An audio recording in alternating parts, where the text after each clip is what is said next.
Story 1. The Christmas Murder. I moved to my dad's when I was 10, and I didn't know anyone in the area except for the family my dad was friends with. A single mom with 3 kids. Luckily, there was a girl a couple years older than me. She was 12 at the time I met her, and we got to know each other a little over a couple years. We weren't close, but we ended up having the same friends. One night, my friend Rob was hanging out with her and her younger brother. They happened to be in the house alone because my friend's mom was at work. Her mom had been helping this one lady through her work and got to know her fairly well. She found out that the lady's sister was in a mental institution and was let out recently. The night Rob was hanging out with my friend, they got a knock on the door. My friend thought it was just her mom since she knocks a certain way when coming in, and she answered it without thinking. Rob wasn't supposed to be there, and he took off through the window to his house down the road. He never thought twice about it. It wasn't her mom. It was the sister of the lady her mom was helping, and she figured out from talking to her sister where her family lived and her mom's working schedule. She came in. This is where I don't know the details, and I'm glad I don't. My friend's younger brother got away to the neighbor's house to call the police. Delaney brutally murdered my friend a week before Christmas, decapitated her, and left her body naked in a bathtub. She even hid her head. They had to look through the presents, and I don't know where they found it, but they did. I wasn't allowed to go to her funeral. Story 2. Grandmother's True Story. It happened to my wife's grandmother about 15 years ago while we were still dating. Her husband had just passed away about a year previously, but she'd been going down to the library and volunteering. It was exercising, socialization. This was in the winter, so her walk back was while it was getting dark. The library closed at 5 o'clock, and there was some extra stuff to do before everyone actually left. On this particular night, she turned down a ride from another volunteer because she needed to stay in shape. The house is about a mile away through some lightly wooded area in South Texas. And as she's about halfway home, she notices someone behind her. He's walking the same direction and gaining on her, which in itself isn't all that particular. She's old and thus not particularly fast. But in this case, he seems vaguely sinister. They keep walking. Pretty soon, he's right behind her. Then he falls into pace, just staying behind her. Now she knows something's up, but she's almost home. She can see the top of her driveway coming up, and she leaves her lights on so it'll look like someone's home when she's walking in. She just needs to make it another 150 yards. All that time, she said he was so close that she could feel his breath on her neck. Around maybe 50 yards, it happens. A strong hand on her shoulder. Okay, don't turn around. Hand over your purse or I'll cut you. She stops for a second, then takes one big step forward, turns, and shoots the guy in the neck with the .38 she keeps in her purse. The guy spent the next 5 years in a prison hospital before he died of complications. My wife's grandmother passed last year, but up to the end, she lamented that she pulled the trigger too soon. Story 3. White SUV, True Story. When I was young, I'd say 8 to 11-ish, my sister, who is 7 years older, would babysit when my parents were out. At the time, she smoked a lot, and my parents made her smoke outside, of course. So I'd follow her outside, play around, annoy her, and such. One day, my sister notices a car at the end of the driveway, just sitting in the road. It's a white SUV with a bike rack on top. It has the most tinted windows I've ever seen. You could not see inside from the side. It sat there until she went inside, then would drive to the end of the road and sit at the church parking lot and wait. Wait until she'd come out again for another smoke, and it would repeat. This was odd, but my sister is a brave lady and just kind of ignored it. That is, until the next day while my parents were out again, and it showed up again. It would sit at the end of the driveway and just watch. I don't know what the driver was doing, but he was watching my sister. I know because if I didn't go out, I'd watch from the front window, and it would just sit there and watch my sister. She told my father, who was a sheriff's deputy at the time, and he called the cops and made a complaint. They showed up, looked around, but the SUV was nowhere to be seen. Months went by, and nothing. Then one day, a good 9 months after this had all started, and around 4 months since the last sighting, it was back. It became a regular occurrence. Another day, my sister was outside doing her nasty habit, and sure enough, here it comes. This time, we were all alone as usual, and she decides she's had enough. She tells me to stay in the carport, and she's gonna go confront them. She starts walking toward the SUV, and halfway down the driveway, she would later remark to us, "I felt a torturo, like I knew if I went any further I was dead. I was paralyzed by pure fear." She turned around and went inside. Finally, the family car was in the shop for some kind of issue, so we were all stuck home for the night. While my parents are home, my sister goes outside to smoke. I go outside with her, and eventually the SUV shows up. She tells me to run inside and tell my father, and I do. My dad promptly gets his gun and starts briskly walking down the driveway with it in hand in the direction of the SUV, but not leveled toward it. The SUV floored it down the road and peeled out onto the nearby large highway. My dad, being a cop, noted the year and model and distinguishing features. The scariest thing, the license plate had been covered in duct tape. We never saw it again. Story 4.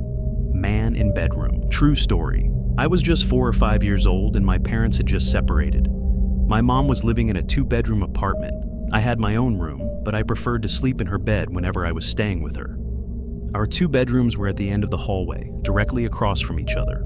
Our apartment was on the first floor, and I remember that it was in the middle of the summer, and my mom had a window open in her room, which was directly behind the bed above the headboard. Anyways, I woke up in the middle of the night and remember sitting up and seeing that our cat was sitting in the doorframe of my mom's room.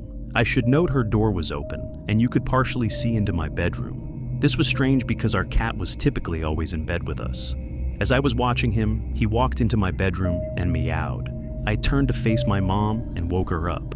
In the 3 or 4 seconds it took me to wake her up and ask her what was wrong, we both looked back up at the doorframe, and there was a man standing by my open door, making his way out of the bedroom. I still don't know how she managed to do it so quickly, but my mother proceeded to pick me up and literally throw me out of the screen window.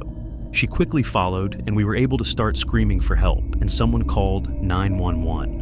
The police came but didn't see any signs of forced entry, only that our front door was unlocked, which led them to believe that the man must have exited that way. The strange thing was that my mom swore up and down that she had locked the door that night with the deadbolt and chain lock. About a week later, she was cleaning the kitchen and opened up our water heater closet and found a notebook with names and drawings, as well as a pair of gloves and some gum wrappers.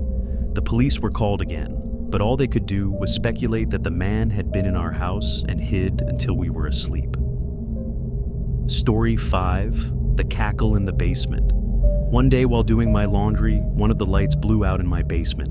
My basement is set up so that the laundry room is split up from the other side of the basement with a wall and a door. In order to get upstairs, you have to exit the laundry room and go through the other part of the basement. So the light blew in the other part, not the laundry room. As it was the only light on that side, it was pretty dark.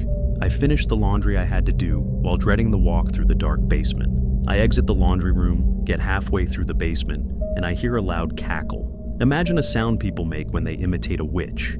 Take that and imagine the witch had been smoking for 50 years, making her voice deeper and hoarser. That's what I heard, clear as day, right behind me. I didn't hesitate to bolt for the stairs.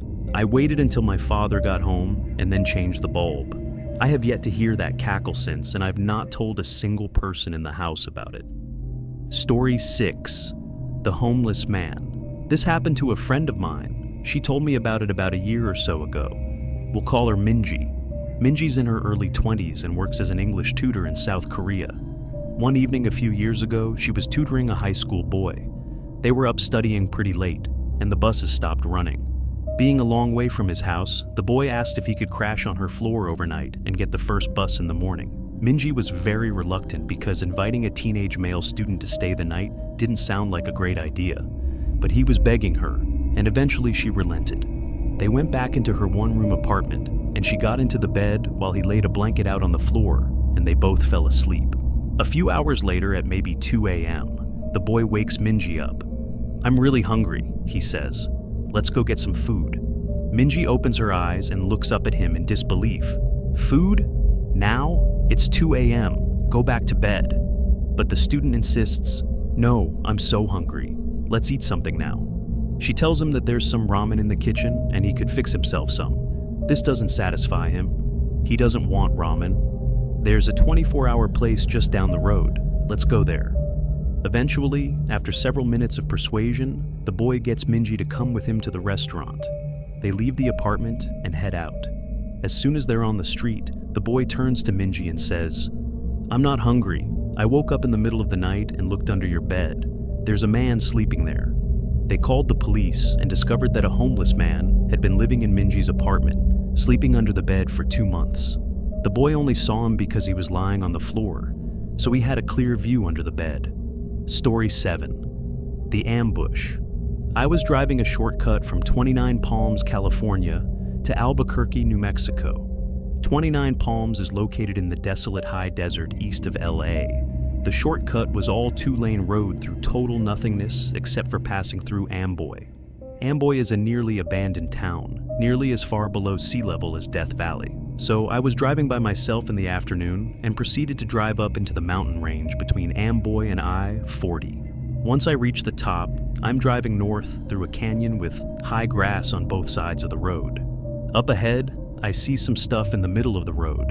As I approached, I slowed down to see a red Pontiac Fiero stopped sideways across both lanes, a suitcase open with clothes scattered everywhere, and 2 bodies lying face down in the road, a man and a woman. I stopped 100 feet or so away, and the hair on the back of my neck is standing up. Being a Marine, I reached under the seat and pulled out a 9mm pistol and chambered a round.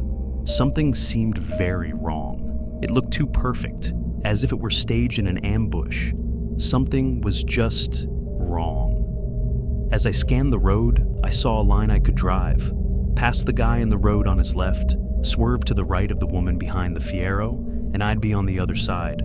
I dropped it into first gear, punched it down, and drove the line I planned. I passed the back of the Fiero without hitting it or either of the bodies in the road. I continued forward a couple of 100 feet and slowed down so I could breathe and let my heart slow down.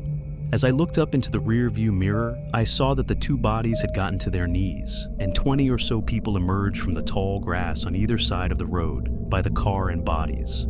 At that moment, my right foot smashed the gas pedal to the floor and did not let up until I had to slow down for the I-40 East on-ramp. I will never know what would have happened to me had I gotten out of the car to check on the bodies or stopped my car closer to them. Story 8. The Screams. Some friends and I were doing some night fishing on the James River. We were sitting along the shoreline with a nice fire going, accompanied by the usual idle talk and a few beers, when suddenly everyone just stopped talking, like a switch was flipped off. We were all staring across the river and felt as if something or someone was staring back.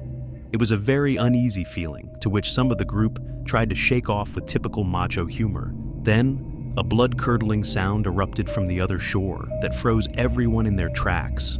The sound was unlike any other that I had ever heard, and it made every hair on my body vibrate and tingle. The only way I could describe it is, it sounded like a wild person with no language skills being gutted alive. No words, just this high-pitched, blood-curdling scream. Nobody moved or said a word. We all just sat there, fixed in our stare. Then, just as suddenly, a second scream was let loose, with even more force than the first. By this time, several of us were sprinting to our trucks that were parked a few yards away, retrieving various firearms. When we got back, we all sat there quietly with our eyes fixed, staring toward the opposite shore, watching the light from our fire reflecting off the rocks.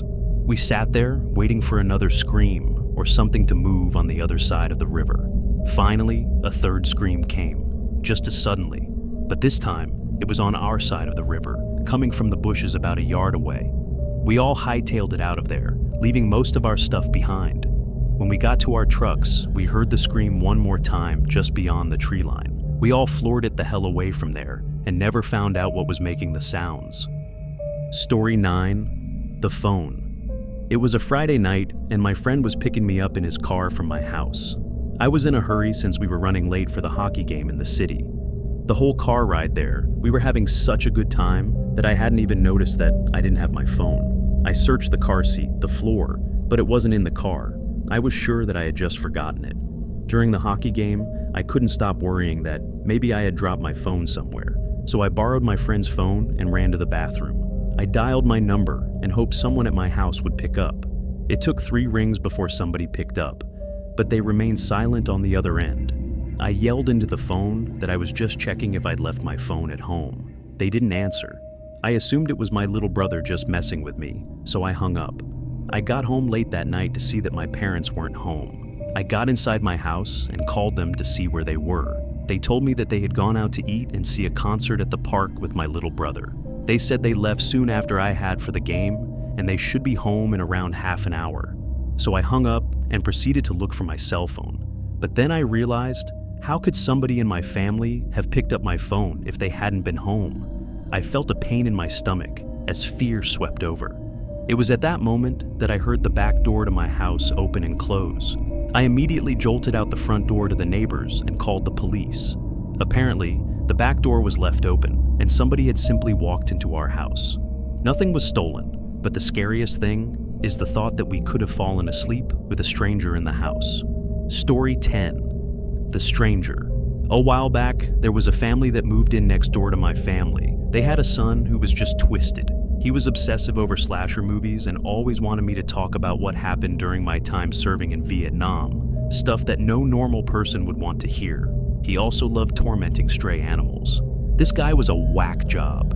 He was 19 at the time, and my daughter was 7, but he always wanted to talk to her. He'd strike up conversations with her when she walked home from school. He would talk over the fence at her when she was playing in the back. But what really set me off was when he called our house looking to speak to her. That was it. I went over and flipped at him, and his parents told him to stay the hell away from her, and that I'd better not ever see him again. That's when things got weird. My daughter was always a little imaginative and paranoid. She would think there were monsters under her bed and whatnot. So when she told me there was something living in her closet and that she was too scared to get up and tell us at night, but it wasn't there in the daytime, we blew it off as no big deal. A few weeks went by, and one night my wife and daughter were staying at my mother's for a girls' night. So I turned the key on the HBO box and watched some movies, eventually falling asleep downstairs. At around 2 a.m., I got a call from my neighbor, the one with the creepy son, telling me something along the lines of, "We saw that you were up, so we called. Our son is missing." I went by his room to use the bathroom, and his door was open, which is unusual, and there was no sign of him. We need help looking for him. The phone call woke me up, though I wasn't up, so I asked why they thought I was. "Oh, he saw you walking around upstairs, and the light is on." My blood ran cold. His eyes had seen me walking upstairs. I'd been passed out on the couch, and I know no one turned any lights on. I hung up on them, ran outside to my truck to grab my shotgun, but noticed the sheriff pulling up to my neighbor's house. By this point, I booked it over and told them there was someone in my house. And now I could see the lights in my daughter's room were on, and there was a silhouette pacing back and forth. When the deputies went in, they found the neighbor boy there, waiting in my daughter's room with a nice little setup in her closet. He said he likes to watch her sleep in the moonlight.